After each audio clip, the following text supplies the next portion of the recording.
Johnny here. Right now I'm in Bogota, and in this short film I'm going to talk about tourism in Colombia. Covering roughly the size of Spain and France combined, Colombia is a huge country with a biodiversity to match. With towering ice-capped mountains cascading down through dense rainforests to wild wind-swept beaches, it carries more than 80 climatic regions and is second only to Brazil in terms of ecological diversity. It's also a land of contrasting cultural rhythms, where the salsa beat rings out from pretty colonial towns and where the magic and the mundane merge into everyday life. In the land that gave us magic realism, the bizarre is never far away. Unless you happen to be entering the country over land or by sea, most trips to Colombia will start here in the nation's capital, Bogota. Located in a fertile bowl some 2,600 meters above sea level, Bogota is the third highest capital in the world, and we therefore advise a gentle start to your trip with a journey up the funicular to the monastery at Montserrat, where the views over the city are sublime. There's a pretty colonial centre to explore, an amazing gold museum, this is the land of El Dorado after all, a surprisingly good fine art museum, a colourful flower and fruit market, and deep underground the extraordinary Salt Cathedral that is a consecrated place of worship. There are also many lively restaurants and bars to experience. From Bogota, head west into the country's famous coffee region. Colombia is the third biggest producer of coffee in the world, behind Brazil and Vietnam. But if you want to talk quality rather than quantity, then everyone here will tell you that Colombia is number one. From the region's main hub, Pereira, where you'll find some fabulous hotels, you can head out to one of the many haciendas, see coffee growing and learn about its production.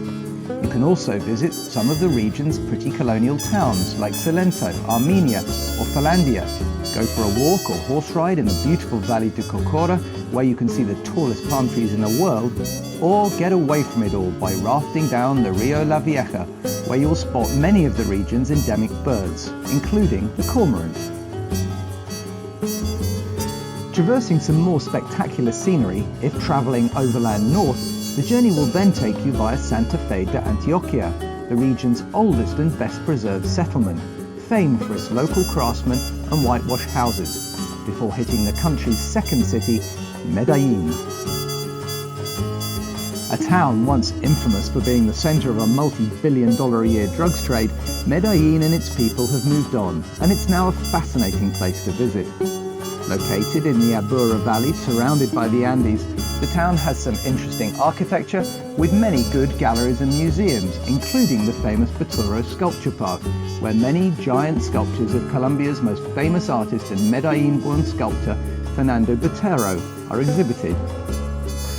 And from here we advise you to fly up north to the Caribbean coast, firstly to visit the Tayrona National Park. The Tayrona National Park here on the Caribbean coast is one of only 3 protected areas in Colombia that covers both land and sea, with 30 square kilometres of ocean and 150 square kilometres on shore being designated a nature reserve. As part of the Sierra Nevada de Santa Marta mountain range that rises over 5,700 metres, the rainforests of Tayrona offer a great place to walk along one of the many trails.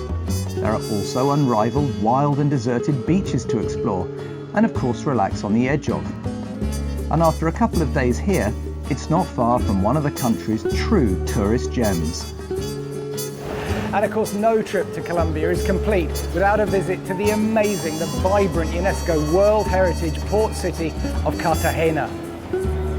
This stunning old port situated on the Caribbean coast is one of the most beautiful towns you're ever likely to visit. Inside the old town walls, a grid of brightly coloured streets crisscross each other, divided by pretty palm-filled plazas. A riot of bougainvillea hangs from the balconies that almost touch each other in the centre of the streets. Towering cathedrals, churches, forts and theatres give evidence of this stunning port city's important past. It's also great fun, with any number of dining and drinking experiences to be had.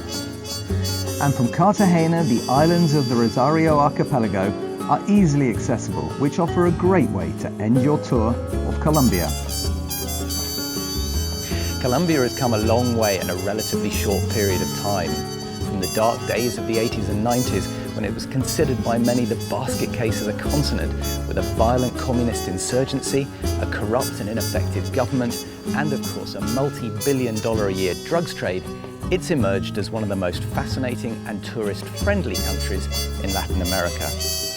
Ask anyone that's been here recently, and you're unlikely to hear a negative word said about it.